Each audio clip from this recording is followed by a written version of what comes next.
Shalom Ouvracha les filles, j'espère que vous êtes en pleine forme Be'ezrat Hashem. Aujourd'hui, on va parler en fait de l'époque messianique dans laquelle on vit Be'ezrat Hashem, à laquelle on souhaite accéder Berachamim, à une Geoula Shlema, avec la reconstruction Be'ezrat Hashem du Bet Amikdash, avec l'annulation de tout mal, de toute maladie, de toute mort Be'ezrat Hashem, que le loup puisse résider à côté en fait de la brebis comme il est marqué en fait dans la Torah. Et donc, en fait, on va parler d'un point en particulier, c'est comment on résiste et on acquiert du bitachon malgré les souffrances, en fait, qui nous entourent. Et on voit qu'en fait, comme une naissance, les contractions, en fait, s'intensifient et on voit que les événements s'accélèrent autour de nous, qu'ils soient, en fait, massifs, qu'ils soient connus et connus de tous ou qu'ils soient autour de nous, proches, dans notre sviva, dans notre entourage. En fait, pour avoir la lumière du bitachon, pour l'acquérir, il faut demander en fait à Akadosh Baruch Hu de nous donner le mérite d'avoir ce bitachon en lui. C'est un zéchout, c'est un mérite, ça s'acquiert. Tout le monde ne peut pas aujourd'hui faire prévaloir le fait qu'ils ont un bitachon, donc une sécurité, une confiance en Akadosh Baruch Hu pleine et entière. Ça se travaille au jour le jour, ça se travaille avec la proximité en Akadosh Baruch Hu, ça se travaille avec des cours en la matière pour comprendre comment on acquiert ce bitachon.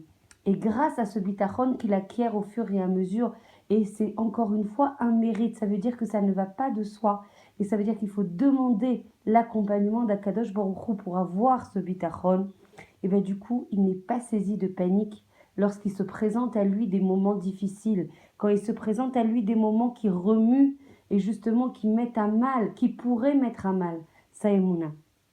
Le bitachon l'aide à vivre avec sérénité, l'aide à vivre avec joie dans sa avodat Hashem, et la émouna réside dans son foyer.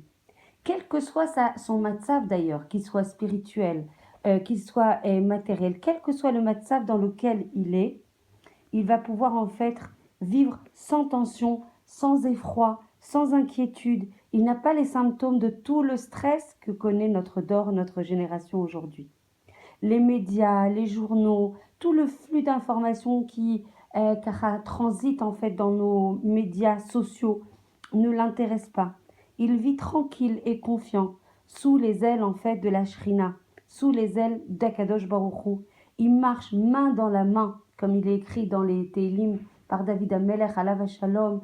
Et même si je suis dans la vallée la plus sombre, je n'ai pas peur parce que je suis avec toi. Il marche dans la main avec Hachem et il sait qu'Akadosh Baruch Hu, il fera toujours ce qui est bien pour lui. Et plus on approche de la Géoula Shlema comme on le vit aujourd'hui, plus le phénomène du juste qui souffre, tzaddik veralo, s'intensifie dans le monde. Et du coup, ça met encore plus à mal la émouna des gens qui n'est pas assez solide. Ils se disent, mais regarde, à quoi ça sert d'être shomer Torah ou mitzvot? À quoi ça sert de justement croire en Kadosh Baruch Hu? Regarde ce tzaddik gamour, ce tzaddik qui fait des milliers de mitzvot, qui est pur, qui est shomer enaim, qui est shomer negia, qui investit dans les yeshivot, dans son limud Torah, qui a une baït kshera vetahara. Comment ça se fait qu'il souffre autant? Alors du coup, plus les tragédies et plus les souffrances vont s'intensifier, et plus il y a certaines personnes qui vont avoir du mal à croire. Donc justement, c'est tout le travail, c'est de se renforcer, de construire cette émouna et ce bitachon à Kadosh Baruch Hu, de ne pas se laisser polluer par notre lecture à nous, mais bien de croire avec les yeux de la émouna. Comme on l'a expliqué, plus les souffrances vont s'intensifier, et on le voit déjà, et plus ça veut dire qu'on monte en grade, que ça veut dire qu'on est épuré par Akadosh Baruch Hu, on est raffiné dans notre neshama par Akadosh Baruch Hu.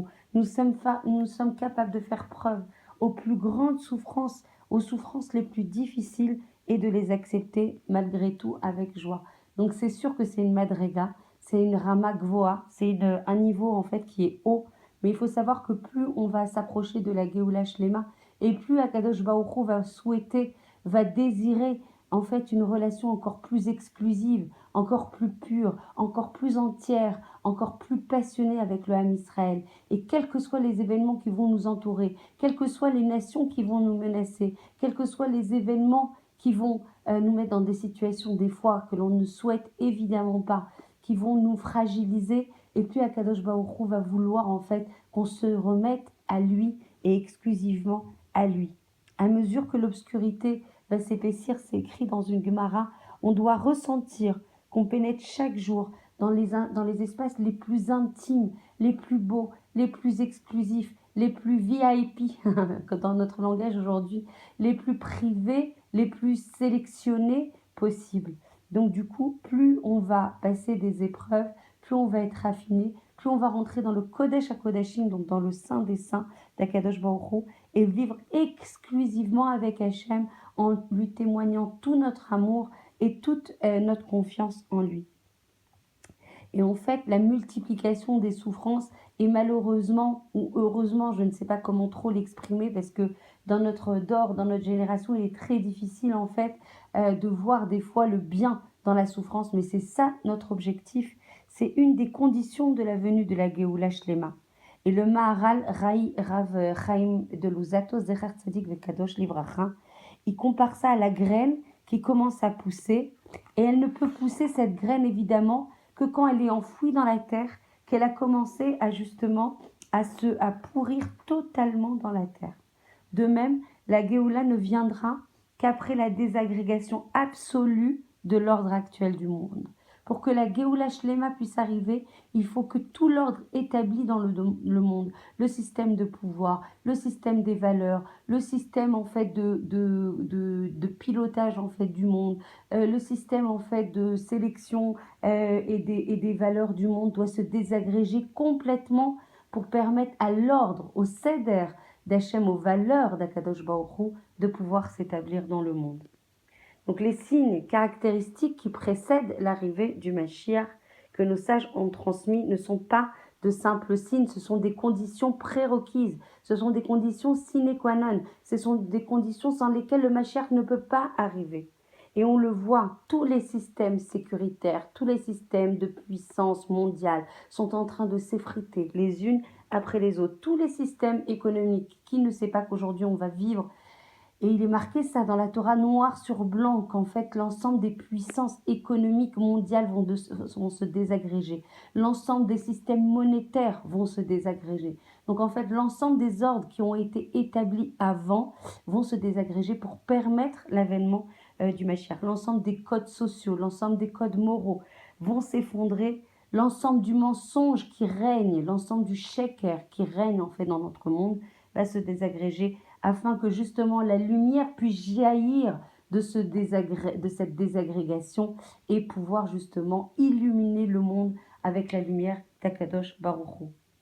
Et comme il est marqué, comme au jour d'Égypte où je t'ai fait moi-même libérer, et je te ferai voir des merveilles quand le Mashiach arrivera.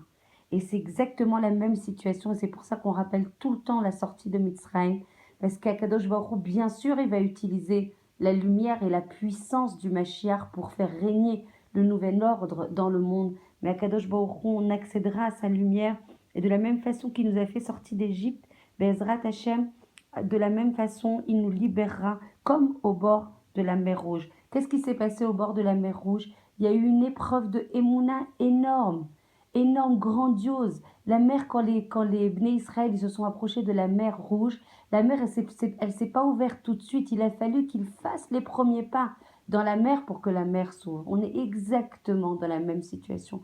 Et notamment, en fait, pour la Aliyah qui sollicite beaucoup de questionnements et beaucoup de tensions dans le Ham Israël. La Aliyah, en fait, c'est vraiment une, comment dire, on se jette dans la mer Rouge, mamash, on se jette avec beaucoup de émouna. C'est un déracinement, on ne sait pas ce qui va nous arriver. C'est difficile, c'est une épreuve de émouna de savoir comment demain ça va se passer dans un nouveau pays, avec de nouveaux codes, avec une nouvelle culture, avec un nouveau style d'enseignement. Mais c'est vraiment une épreuve et en même temps un zérout de vivre cette épreuve de la émouna parce on ne peut se raccrocher qu'à Kadosh Baruch Hu. On fait valser en fait tous nos codes, tous nos repères, tous nos valeurs, tout notre système économique, tout notre système en fait de code, de culture, d'éducation, de façon à se remettre qu'à Kadosh Baruch Hu et de l'aider en tant que choutafim, en tant qu'associé, à réaliser en fait son projet et sa promesse qui est de ramener en fait son peuple qui a été dispersé pendant les multiples exils partout dans le monde et de les ramener sur sa terre. En venant en Eretz Israël, en participant, en étant acteur de notre propre Géoula personnelle et globale, Klalit, on permet à Akadosh Baruch Hu de réaliser sa promesse. Quel plus beau projet que de voir le peuple d'Israël revenir progressivement sur sa terre.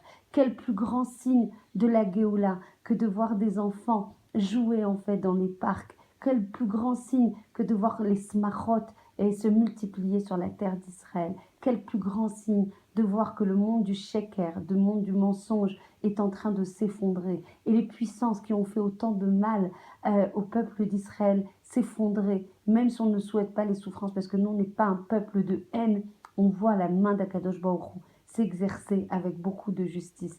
Nous, qui sommes les chayalim, les soldats d'Akadosh Baruch Hu, on doit multiplier toutes les bonnes actions, tout le chesed, toutes les tfilot, toute la tzedaka, tout le limud Torah, toute la taharat mishpacha qu'il est possible d'observer, toute la tzniut, n'oubliez pas ça, ma mâche de tout mon cœur, je vous supplie de faire chacune un tzad, même celles qui sont super tzniut, de vérifier si on est bien on est bien au rendez-vous sur la tzniut, sur les vêtements qui sont trop proches du corps, sur les couleurs, de faire chacun un tzad, sur les perruques, est-ce qu'elles sont bien adaptées, est-ce qu'au niveau des encolures on est bien adapté, on est bien au niveau de l'os du cou. Il faut être mamash makpid là-dessus. Ça apporte énormément de protection. Et chaque pas, petit pas qu'on fait avec joie pour Akadosh Baruch Hu, pour réaliser son ratson, apporte énormément de magen, de protection pour le Ham Israël. Je vous embrasse extrêmement fort. Je vous souhaite une très belle journée dans la Gedusha et dans la Tahara, le plus proche possible d'Akadosh Baruch Hu. Et on se retrouve demain, Be'ezrat Hashem. Je vous embrasse très fort.